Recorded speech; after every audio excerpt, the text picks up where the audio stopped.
मुझे तलाक नहीं चाहिए। एक औरत अपने पति से तलाक ले रही थी। उसके दो प्यारे प्यारे बच्चे भी थे।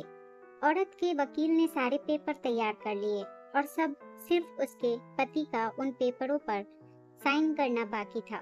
पति ने वकील से कहा, वकील साहब, मुझे पता है कि तलाक के पेपरों पर साइन करने के बाद सारी जिंदगी के लिए मैं अपनी बीवी बच्चों से दूर हो जाऊंगा। इसलिए मेरी एक ख्वाहिश है कि पेपर पर साइन करने से पहले मैं अपनी पत्नी और बच्चों के साथ कुछ घंटे गुजारना चाहता हूँ। आप मेरी पत्नी से कह दो कि कल सुबह वो मेरे बच्चों को कोर्ट लेकर आ जाए। वहाँ से मैं उन सबको कुछ घंटों के लिए अपने साथ ले जाऊंगा और फिर वापस आकर इन तलाक के पेपरों पर साइन कर दूंगा। वकील ने कहा, ठीक है। और फिर अगले दिन सुबह पत्नी दोनों बच्चों को लेकर कोर्ट पहुंची। तो फिर सुबह पति ने अपनी पत्नी और बच्चों को एक गाड़ी में बिठाया और अपने साथ घुमाने ले गया। छोटा बेटा कहता है, पापा, मुझे मम्मा के साथ अगली सीट पर बैठना है। बेटी कहती, नहीं पापा, मम्मा के साथ मुझे बैठना है, इसको हटाओ यहाँ से पापा। अरे हाँ बेटा, आओ तुम दोनों लोग आकर आगे बैठ जाओ बेटा। पापा, मुझे आइसक्रीम खाना है। पापा कहते हैं, हाँ हाँ, क्यों नहीं बेटा, मैं तो अपने मुन्ने को अपने हाथों से आइसक्रीम खिलाऊंगा। पापा सभी को आइसक्रीम खिलाने के लिए एक रेस्टोरेंट में ले गए। कभी पापा अपने हाथों से आइसक्रीम बच्चों को खिलाते और कभी मम्मा पापा दोनों बराबर रुमाल से अपने बच्चों का मुंह साफ कर रहे थे और उनको पानी पिला रहे थे। कभी फिर पापा सबको पार्क ले गए। बच्चे कभी पापा से गले लगते और कभी मम्मा से।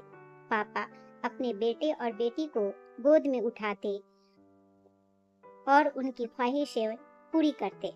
बेटी, पापा, हमें अपने घर जाना है, हम नानी के घर नहीं जाएंगे, वहाँ आपके बगैर मुझे बिल्कुल भी अच्छा नहीं लगता है। बेटा, हाँ पापा, मुझे भी बिल्कुल अच्छा नहीं लगता है। दोनों बच्चे अपने घर जाने की जिद करने लगे।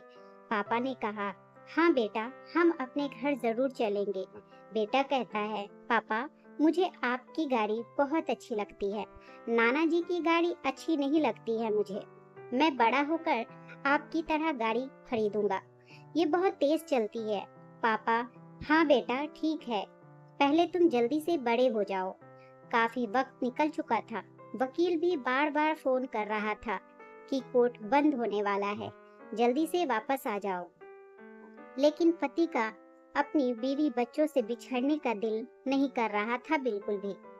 पति की आंखों से आंसू बहने लगे। तब बेटी ने पापा को रोते हुए देखा तो पूछने लगी, पापा, आप रो क्यों रहे हो पापा? नहीं बेटा, मैं रो नहीं रहा हूँ, वो आंखों में कुछ कचरा चला गया था, इसलिए आंसू आ गए। वह सब कोर्ट पहुँच गए थोड़ी देर में। गाड़ी खड़ी करके पति ने बच्चों को गाड़ी से उतारा। बच्चे रोने लगे कि हमें पापा के साथ पापा के पास जाना है। पापा ने अपनी बेटी को गोद में उठा लिया और पत्नी और बेटे के पीछे चलने लगे। उसकी पत्नी ने अपने बच्चों को प्यार से देखा। उसे एहसास होने लगा कि मेरे बच्चे अपने पापा से बहुत मोहब्बत करते हैं। बच्चों ने कहा, पापा, आप ये हमें कहाँ ले जा रहे हैं? ये हमारा घर नहीं है, हमें अपने घर जाना है पापा। पापा ने कहा, बेटा अभी चलते हैं, यहाँ थोड़ा सा कुछ काम है। मेरे कोर्ट के कमरे में पहुंचते ही वकील ने तलाक के पेपर पति के सामने रखते हुए कहा कि आप जल्दी से यहाँ पर दस्तखत कर दीजिए।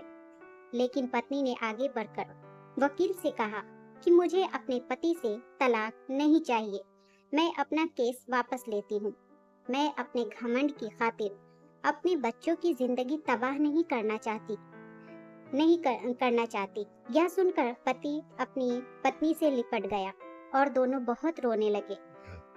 दोस्तों, अगर हम थोड़ा सा अपने घमंड को एक तरफ रख दें और किसी दूसरे के हालात सही करने के बजाय अपने खुद के हालात सही कर लें, तो बहुत से रिश्ते टूटने से बच जाएंगे। दोस्तों, आपको ये कहानी कैसी लगी हमें कमेंट में ज़रूर बताएं।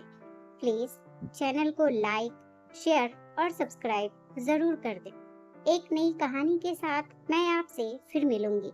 इस कहानी को सुनने के लिए आपका बहुत बहुत धन्यवाद।